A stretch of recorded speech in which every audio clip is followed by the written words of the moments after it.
Retour aux affaires également pour les membres du gouvernement. Une rentrée délicate. Les sondages ne sont pas bons et il y a beaucoup de sujets sensibles. Emmanuel Macron a réuni ses ministres à l'Elysée ce matin pour un séminaire de rentrée, comme nous l'expliquent Astrid Mesmorian et Régis Mathé. C'est la rentrée des ministres et il faut endiguer la chute dans les sondages. Alors avant même le début du séminaire du gouvernement, Emmanuel Macron dédramatise. Bien, certains prédisent le pire. Jamais céder au Cassandre. Certains peut-être même le souhaitent. Mais si nous sommes là, c'est pour faire, avec détermination. Un sourire pour afficher sa foi en l'avenir. Il s'agit en réalité de reprendre les choses en main. Alors un peu plus tôt ce matin, le gouvernement s'installe dans les fauteuils des matinales. Nous sommes à la rentrée. Et ce qui m'intéresse, c'est pas les petites maladresses qu'il y a pu avoir parce qu'on arrive au pouvoir, parce qu'on doit prendre des décisions. Ce qui m'intéresse, c'est le temps long. Je pense que le courage à court terme n'a pas comme récompense une popularité immédiate. Ce qui compte, c'est de travailler non pas l'opinion, c'est de travailler pour la nation.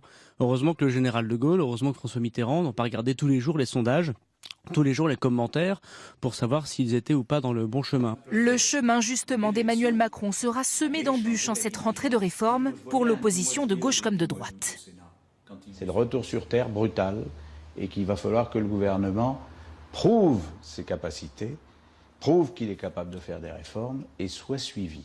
M. Macron se présente comme un homme nouveau, jeune, etc. Mais il continue à faire ce qu'ont fait ses prédécesseurs, d'ailleurs qui n'ont aucune influence sur les chiffres du chômage. Ça ressemble à des gens qui se réveillent avec la gueule de bois et après avoir pensé qu'il leur suffirait de s'aligner tous derrière Jupiter pour pouvoir voir la mer s'ouvrir sous leurs pas, ils se rendent compte que effectivement les choses ne sont pas si simples.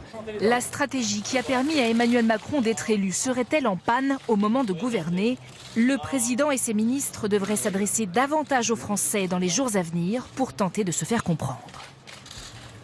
Voilà, l'exécutif à l'offensive et ce ne sont pas les dossiers et les sujets qui manquent. Jean-Baptiste Marteau, bonjour. C'est une rentrée compliquée. Emmanuel Macron appelle son gouvernement au volontarisme. Oui, opération mobilisation maximum du gouvernement, vraiment terminée cette période d'apprentissage.